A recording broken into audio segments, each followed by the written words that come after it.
Assalamualaikum warahmatullahi wabarakatuh. Saya Filia Putri Oktarani, NIM 1930644104. Di sini saya akan menjelaskan PowerPoint saya yang berjudul penulisan pesan persuasif dan penulisan direct request. Yang terdiri dari bab 8, yaitu 1. Perencanaan pesan persuasif, 2. Pengembangan pesan persuasif, 3. Penulisan permintaan persuasif, keempat, penulisan pesan penjualan dan permohonan dana. Dan bab 9 yaitu 1. Pengorganisasian direct request, 2. Permintaan informasi rutin, 3. Menulis direct request untuk aduan, 4. Surat undangan, pesan, dan reservasi, 5. Permintaan kredit.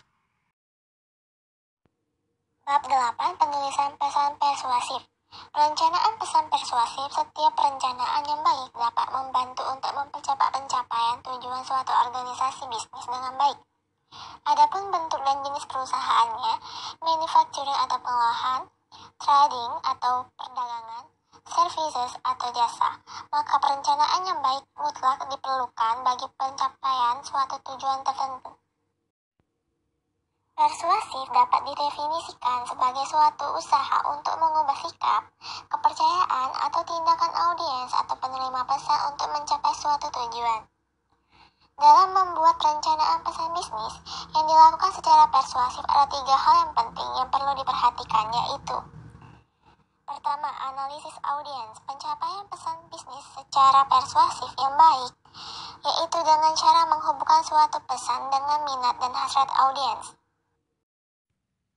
Kedua, pertimbangan perbedaan budaya. Pemahaman terhadap perbedaan budaya yang ada bukan saja membantu dalam memuaskan kebutuhan audiens, tetapi juga membantu bagaimana mereka menghormati perbedaan budaya tersebut. Ketiga, memilih pendekatan organisasional. Pendekatan organisasional dapat dilakukan secara langsung atau tidak langsung. Pemilihan pendekatan organisasional yang tepat dilakukan berdasarkan kemungkinan reaksi audiens terhadap pesan yang disampaikan. Mengembangkan pesan persuasif, yaitu menetapkan kredibilitas Anda. Kredibilitas Anda ditentukan dari sejauh mana tingkat kepercayaan dan realitas Anda. Memilih daya pemikat. Sebagian besar pesan persuasif menggunakan daya pemikat dengan logika dan daya pemikat yang emosional untuk melakukan persuasi audiens. Rangka argumentasi AIDA. Penyampaian pesan persuasif dapat menggunakan rangka AIDA, yaitu attention atau perhatian, interest atau minat, desire atau hasrat, action atau tindakan. Pertimbangan etika dalam pemahaman yang positif, persuasi, dapat digunakan untuk mempengaruhi audiens dengan memberikan informasi dan penambahan pemahaman mereka dalam berbagai hal. Menulis permintaan persuasif. Hal yang paling penting ketika menyusun permintaan persuasif untuk suatu tindakan yaitu tetap menjaga batasan-batasan permintaannya. Manfaat langsung permintaan persuasif meliputi pengurangan beban seorang supervisor atau memberikan premi kepada seorang yang memberikan tanggapan atau survei. A. Permintaan persuasif untuk tindakan. Jika sedang mengajukan surat permintaan peningkatan anggaran atau suatu yang menyenangkan, sebaiknya menggunakan perencanaan organisasi AIDA untuk merencanakan pesan persuasif. B. Permintaan dan aduan persuasif untuk penyesuaian. Surat aduan persuasif dan surat permintaan penyesuaian terkadang merujuk pada surat keluhan, tetapi tujuan Anda yaitu untuk melakukan persuasi kepada orang lain untuk melakukan penyesuaian yang diperlukan. Penulisan pesan penjualan permohonan dana. Ada 2 jenis pesan persuasif, yaitu surat penjualan atau sales letter dan surat permohonan bantuan dana atau fundraising letter. A. Perencanaan pesan penjualan. Ada beberapa cara yang bisa dilakukan untuk menyampaikan pesan penjualan, di antaranya dengan mengirim surat brosur, sampel, kartu telepon, surat elektronik, serta iklan media massa dan elektronik. B. Pengorganisasian dan komposisi pesan penjualan. Sebagian besar surat penjualan atau sales letter disusun berdasarkan perencanaan organisasional AIDA yang digunakan untuk penulisan pesan persuasif. Saran tindakan yang diperlukan oleh audiens: menarik perhatian saran, membangun minat, meningkatkan hasrat, dan memotivasi tindakan. Penulisan pesan penjualan dan permohonan dana. Ada 4 hal yang perlu diperhatikan dalam penulisan surat permohonan bantuan dana, yaitu: 1. Anda harus mampu menjelaskan kebutuhan secara spesifik. 2. Tunjukkan kepada pembaca betapa pentingnya donasi yang Anda sumbangkan kepada pihak lain. 3. Kemukakan Tentukan secara jelas berapa jumlah donasi yang dibutuhkan. 4. Menjelaskan manfaat atau kegunaan donasi yang telah diberikan pembaca. Bab 9. Penulisan direct request. Pengorganisasian direct request. Direct request atau permintaan langsung diartikan sebagai suatu kegiatan yang dilakukan oleh seseorang, suatu organisasi bisnis maupun non-bisnis kepada pihak lain untuk meminta berbagai informasi penting dengan segera dan menggunakan media komunikasi yang ada termasuk media elektronik. Permintaan informasi rutin dalam suatu organisasi bisnis, surat-surat permintaan rutin perlu diperhatikan dengan baik. Dalam membuat surat permintaan rutin, perlu diperhatikan 3 hal berikut.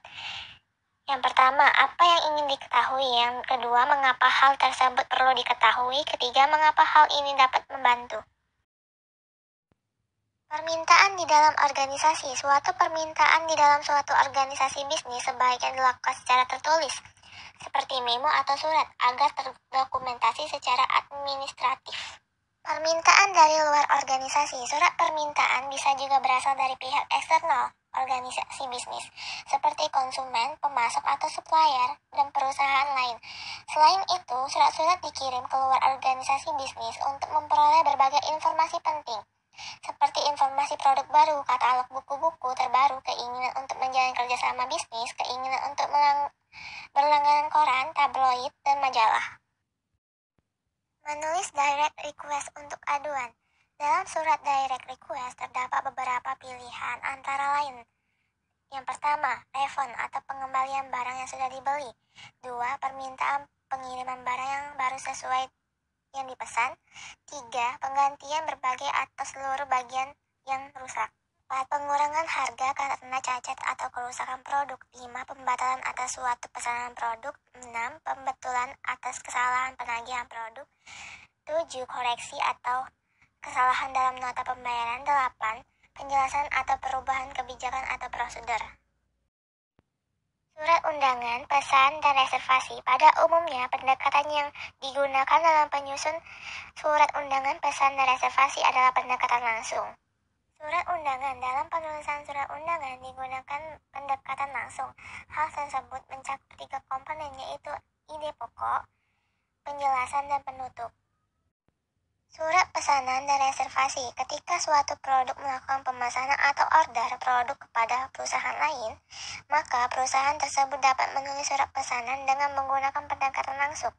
Surat pesanan saling tidak mencakup 3 komponen penting, yaitu rincian apa yang Anda pesan, bagaimana pengirimannya, dan bagaimana cara pembayarannya. Hal-hal yang dilakukan dalam menulis surat aduan. 1. Menjelaskan masalah yang Anda hadapi secara rinci. 2. Lampirkan informasi pendukung seperti faktur pembelian. 3. Usahakan untuk tidak bersifat emosional. 4. Permintaan tindakan khusus. Permintaan kredit. Dalam dunia perkreditan, kemampuan seseorang melunasi kredit sesuai dengan aturan main yang ada, seperti tepat waktu, tidak pernah menunggak, lancar, akan membesarkan peluang memperoleh kredit pada periode-periode berikutnya. Ada 2 tahap yang perlu diperhatikan untuk memperoleh kredit, yaitu mengisi formulir yang telah disediakan oleh lembaga perkreditan yang ada dan melengkapi berbagai data pendukung. Dalam surat permohonan kredit, selain data diri Anda, jenis usaha, jumlah kredit yang diminta harus didukung dan dilengkapi berbagai dokumentasi penting seperti prospek bisnis Anda di masa depan. Hal ini penting bagi lembaga perkreditan untuk menilai kelayakan Anda dalam memperoleh kredit, baik dilihat dari sisi besarnya kredit maupun jangka waktu pengembaliannya. Baiklah, itu dia yang dapat saya sampaikan. Jika ada salah kata, saya mohon maaf. Wassalamualaikum warahmatullahi wabarakatuh.